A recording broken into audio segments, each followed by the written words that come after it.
How many of you know people in life, when they walk into a room, everyone else kind of leaves, you know? Or that if you spend time with these people, after about an hour, you feel totally drained, like you want to go to bed? I sometimes call these people like black holes of the universe. You know, they suck energy. They're like energy vampires, okay? And how many of you know people that when they walk into the room, the whole world brightens up? It's always kind of interesting to ask yourself, what kind of person are you, right? But the key here is that we have what we call nourishing and toxic people in life. Nourishing and toxic people. And if you want to increase your self-esteem, hang out with nourishing people. I was doing a seminar recently, and a woman shared with me that she didn't like to go home for Christmas. And I said, why do you go home then? She said, because it's expected of me. I said, what happens there? She said, I can't stand my in-laws. She said, I love my mother-in-law, and I love my mother, but I can't stand my husband's brothers and sisters. And we go there for 2 or 3 days, everyone puts everyone down, they're competitive, they're negative, I don't like to be around it. I said, well, don't go. She said, I have to go. I said, no, you don't. She said, but then my mother-in-law will be hurt.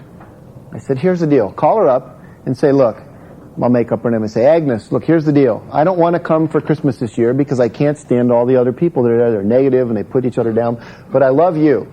So I'm wondering if maybe about a week after Christmas, we'll come over for a weekend, we'll bring the kids, and we'll get together as a family and just be with you because I love being with you. I don't want to be with those other people. Do you think she'd understand? She said, well, yeah, she might even think that was kind of nice, that I wanted to be with her that much. See, you don't have to go home for Thanksgiving. If when you go home, like when I go home, sometimes my mother is like, I'm still 6 years old. She wakes me up to watch cartoons on Saturday morning. You know, come on, it's time. Mom, I'm tired, you know. And then she starts in on me. You do this, you do that. You say you're a psychologist. You don't even love your own mother, you know, and on she goes. And, you know, that's not fun for me. So I started just not going, you know. And then my mother started saying, well, how come you don't come home? And I told her. See, I said, when I feel like I'm around you, I don't feel nourished. Now, my mother has started to change her behavior. She's a beautiful lady. But for a long time, it was a toxic relationship for me. Another thing I found that really helped me with my mother was the idea that when I was resisting her negativity, she would push on me and I'd say, no, I'm not. And she'd say, yes, you are. And I'd say, no, I'm not. And we'd get into this struggle. And I'd be defending myself. And one day, I was watching an Aikido demonstration, which is a martial art, like judo. And the whole principle in Aikido is you don't resist energy coming at you, you blend with it. So if someone's swinging at you, you just kind of move to the side and keep kind of pushing their arm forward and you just get out of the way. And so I started to apply that principle to my relationship with my mother. She'd start to say, you know, you're really a bad son, you never call. And I'd say, you know, if I was you, I'd feel the same way. You know, I probably am a bad son. Then there'd be this long silence on the phone. And then she'd say, well, you're not that bad. And I found that if I stopped resisting people judging me and criticizing me and just agreed with them, that they had nowhere to go because all of their energy was defending their point. And if I just said, well, I can understand how you'd feel that way, then invariably they'd stop and start to focus on the other. It's a very strange phenomenon, but I find that it works anytime people are in kind of a conflict situation with me. If I don't resist them and I just agree with them, then they stop attacking me, and then usually they're open to listening to my point of view. When I say agree with them, I'm not saying that they're right, and I'm saying that I understand how they could have that perception. I understand how they could feel that way, but I'm not saying they're right. But I still internally inside of me know that I have my point of view and my perception of who I am, and that's right too. It's almost as if we can both be right, that there is no truth out there. There's only your experience of me and my experience of me. And I choose to believe my experience of me while I let you have your experience of me. All self-esteem is created in relationship. Okay, so I have relationships with people at work. I have relationships with people that I'm in personal, intimate contact with, my family and so forth. And if you want to have high self-esteem, one of the easiest ways to start building that is to surround yourself with nourishing people, to literally start avoiding toxic people. If people at work are toxic, don't eat lunch with them. You don't have to eat lunch with them if that's the reality. You don't have to go where toxic people are. Start putting yourself in an environment with nourishing people. It's very important for self-esteem. Another aspect in this relationships idea and getting support is what we call mentors. It's important if you're going to be successful in life to have mentors, people that you look up to who know more than you know about what you're interested in, and get yourself apprenticed to them. I used to work for a man named W. Clement Stone, self-made multimillionaire, and he used to say, go out and hang around successful people if you want to be successful. You've got to find people in your company, in your field, that know more than you. Write them a letter. Call them up. Say, look, I'd like to have lunch with you. You are doing what I want to do. You are a role model for me. I'd like to share with you. I'd like you to share with me. Would you be willing to do that? And 9 times out of 10, people say yes. It's flattering to be considered a role model, to be considered someone that people would like to learn from. So give yourself permission to do that. How many of you saw the movie Bambi? Any of you read the book or see the movie Bambi? You remember the scene in Bambi where it shows the 2 deer that are sitting on 2 opposite ends of this clearing, and they're looking across the clearing, and the young deer looks at this older deer, and he says, wow, look at that older deer. Incredible. He's so old. He's got all those antlers. My God, he'd know so much. I'd learn to survive in the woods. He'd teach me, where to eat in the winter and how to avoid getting shot by the hunters. I could learn so much from him. Gosh, I'd love to talk to him. But why would he want to talk to a young deer like me? I don't know anything. And on the other side of the clearing, you hear this. The old deer looks over at the young deer and he says, wow, look at that young deer. So fresh and unjaded and full of life and love. I'd love to talk to him. I'd learn so much about, being young again and having vitality and seeing things in a new way. But why would he want to talk to me? I'm just an old washed out deer. See, how many times do we do that in our life where we want to connect, we want to reach out, but we stop ourselves, we don't let ourselves. So give yourself permission to reach out and get involved with people. And finally, in this whole area of mentorship, have the intelligence, if you will, the wit, to take seminars, go to workshops, listen to tapes, read books. But seminars and workshops are critical because what you're going to do is meet other people like you. Like those of you sitting here in the room today, if you would really get to know each other, you'd probably all like each other a lot because you came to something that had a similar interest for you. And if you want to meet people who are doing things and interested in the kind of things you are interested in, take workshops and then you'll meet other people, professionals, friends, and so forth. I'd like to look at another aspect of building self-esteem, a principle that will really work in your life, and it's adopting the attitude that I'm 100% responsible for everything that I experience and that happens in my life. 100% responsibility. The idea that no one else is in charge, but you're in charge. We've got to quit blaming others. We've got to quit complaining. And I use a little formula called E plus R equals O. The E stands for the events in your life, the things you experience. The R is your response to those events, and the O is the outcome, what shows up as the result of the E plus R. And everything in your life that you like or don't like is an outcome of some earlier response to the way things were in your life. Like when people go to therapy or to counseling or to talk to a friend, they complain about something, they're always complaining about an outcome. If they say, I got fired, I'm not happy, I've got an ulcer, that's an outcome of a previous response to the way things were. And if you think of this formula, E plus R equals O, it's kind of like mathematics. 2 plus 2 equals 4. And if you don't like the outcome that you have in your life, if you don't like how it is, financially, physically, interpersonally, whatever it is, you've got to go back and change something in the formula. Because if 2 plus 2 equals 4, and you don't like 4, and the E is called the way the world is, then your only way of changing that outcome is to change your response. And so that's your point of power.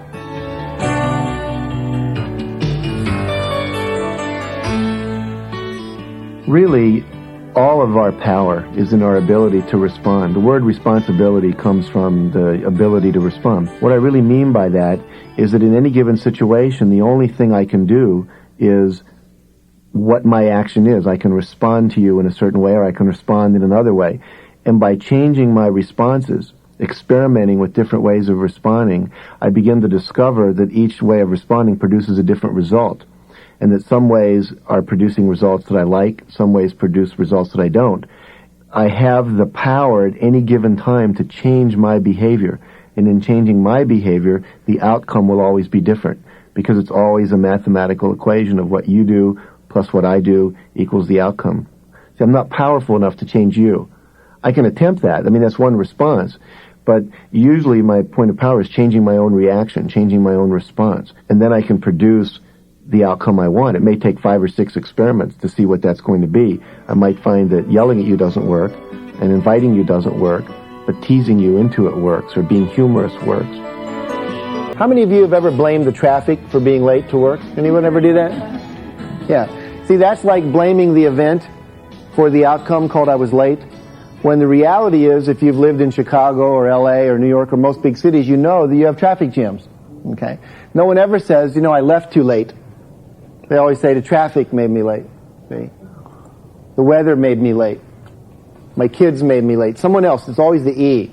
See, and somehow in life we want to blame the E. We want the E to change. If only the E would change, then my life would be better.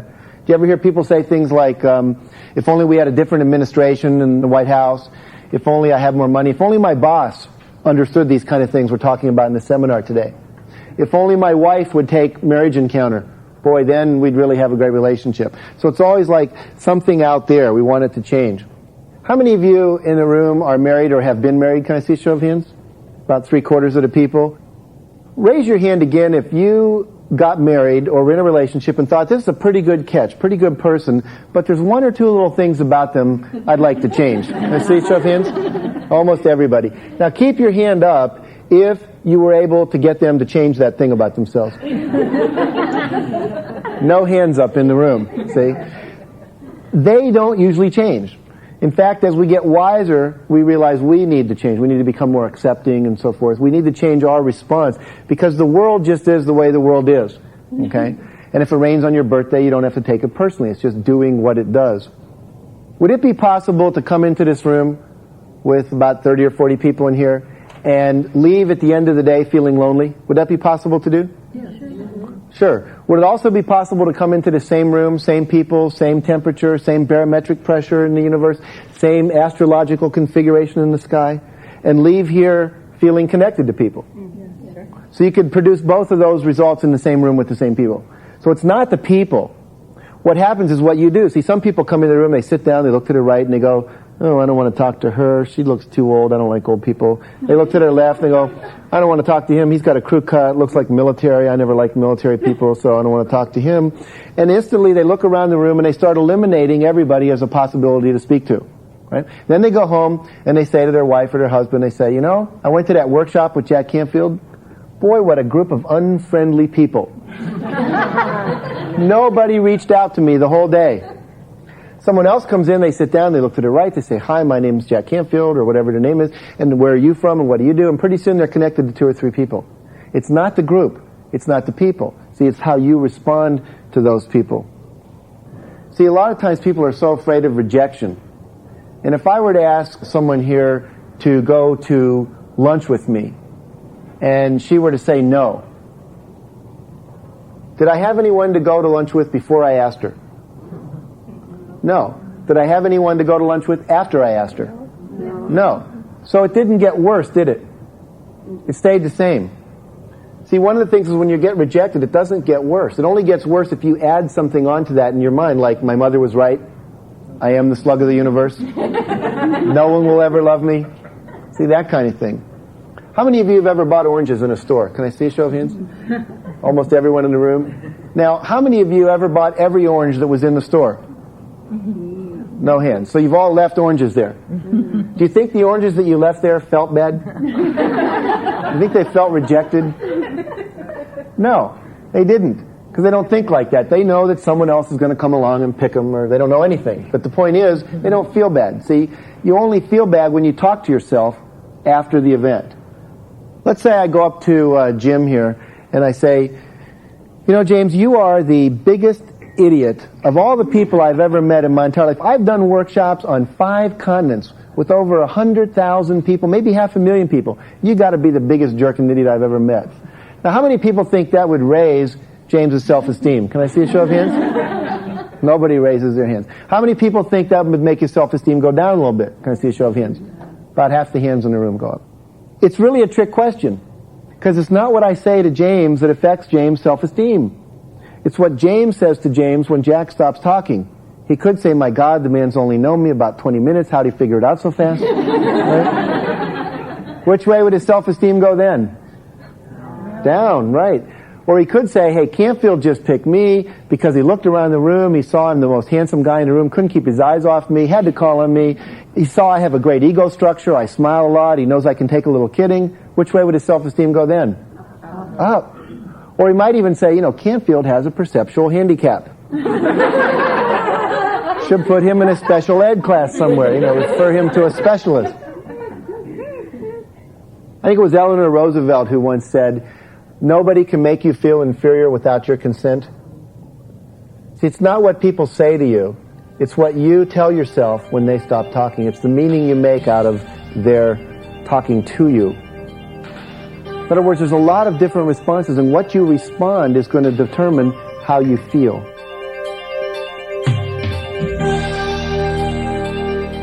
Probably one of the most common experiences that people have in life is the experience of rejection.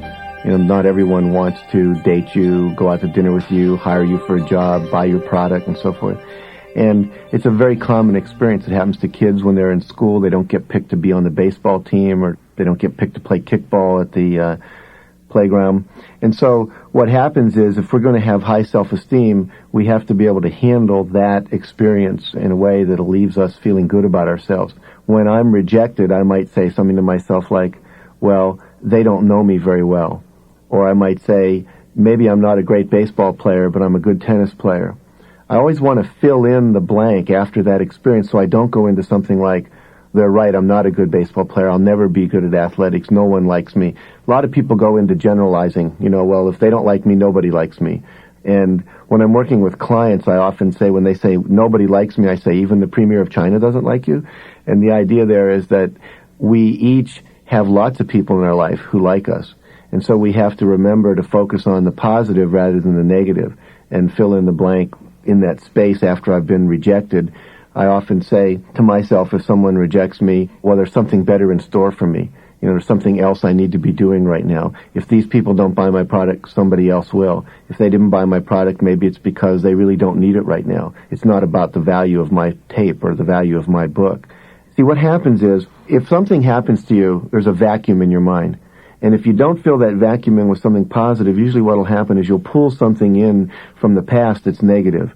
And so you can't just be neutral. That phrase, sticks and stones will break my bones, but names will never hurt me. That was a wise bit of folktale. When people say, if you're starting to get angry, count to 10. Because when you're counting to 10, you can't be thinking about the thing you're angry about.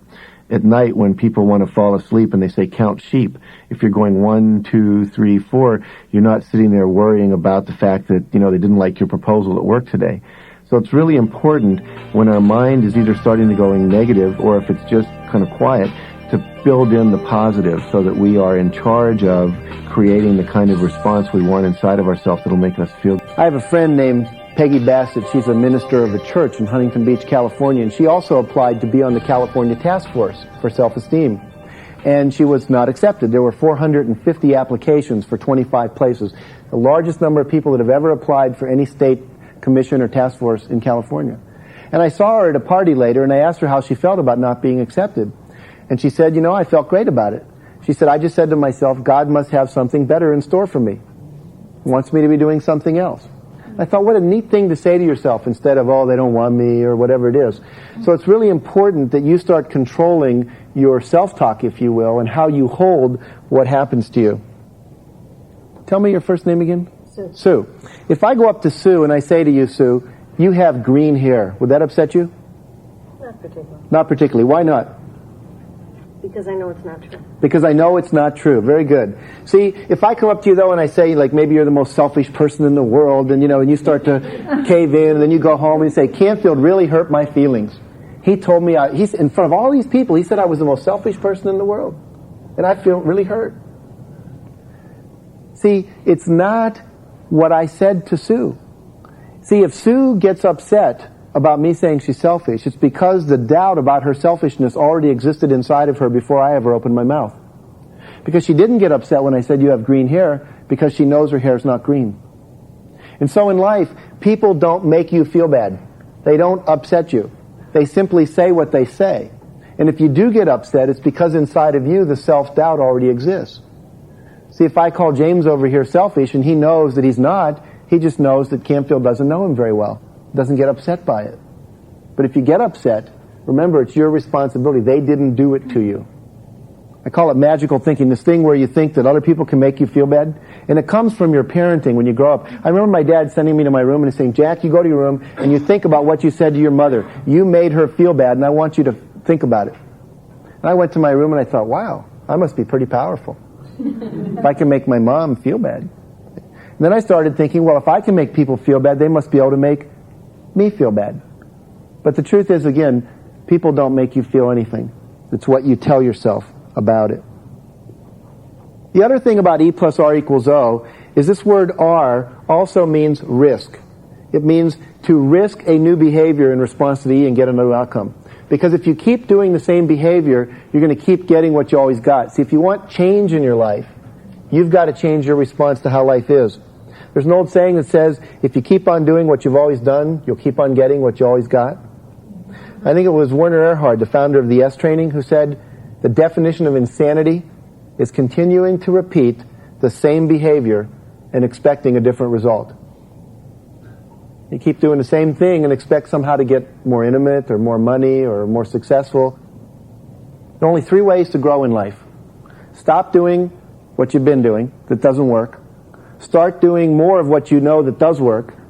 And thirdly, try on things that you've never done before and see if they work or not. So what this seminar is about is awareness of what you do, plus risk-taking, trying on new behaviors, equals growth. You can't grow unless you're willing to risk. Winners are those people who make a habit out of doing the things losers are uncomfortable doing. Do a little experiment with me, unless you're driving your car as you're listening to this. Just fold your hands the way you normally fold them when you fold them in your lap. And notice which thumb you have on top, your right or your left. How many have your right thumb on top here? See, show of hands? About half of us. How many have your left thumb on top? Okay, the other half. Now, which is right? Left thumb on top or right thumb on top? Which is the correct way to do this? Doesn't matter, right? Okay. Fold your hands again just like you had them. And now move all your fingers. Don't just move your thumb, but move all the fingers so the other thumb ends up on top. How does that feel? Different, strange, weird, uncomfortable, yucky, whatever it is. Remember what I said? Winners are those people who make a habit of doing the things losers are uncomfortable doing. In order to be successful in life, you have to change. You have to try on new responses. And it's going to feel uncomfortable. How many of you like to feel uncomfortable? No hands. I mean, if I threw a party and said, look, I'm having a party Saturday night, and I'm inviting you all, and the purpose of the party is to make everyone as uncomfortable as possible. Most people would not come. They go, forget it, Canfield, no way. See? But the reality is, in order to grow, you have to be willing to what? Be uncomfortable. You kind of have a little affirmation for yourself. I am comfortable being uncomfortable. You know, the weird thing is, if you were to fold your hand in this new position, after about 5 or 6 minutes, guess what? It would stop being uncomfortable. It would become comfortable. You get what's called a neuronal shift in the brain. And what's uncomfortable becomes comfortable, and you have to sustain through that. All growth requires change, and all change requires discomfort, because if something's new, it's almost always uncomfortable, which means if I'm going to become a better salesperson, I might have to make cold calls I've never made before and risk rejection. I might have to go to parties and introduce myself to people so they know I'm available selling insurance or real estate. And if I've never done that before, usually it's uncomfortable. If it wasn't uncomfortable, I would have already done it. Talking to my kids in a vulnerable way, asking my wife for feedback, or even going to my boss and talking about my dissatisfaction with how I'm being managed. The discomfort usually is based on there's some fear. You know, I'm afraid of being rejected, I'm afraid of being hurt, I'm afraid of some kind of financial loss. And it's awkward. First time I gave a talk, it was very uncomfortable. You know, I'm trying to look at my notes and look at the audience and think about my speaking and my cadence and be funny and remember my points. And it was very difficult. I was nervous and uncomfortable. Now you give me a microphone, I won't shut up. You know, it's like I can't wait to get out there. I have a good time. I don't even think about it. So the nervous system, when it starts something new, it's integrating so many things at once and trying to balance it all out. After a while, it gets used to it. But there's that stage of discomfort. And if we let discomfort stop us from moving forward, then what happens is we never move, because we're always stuck in what we call our comfort zone.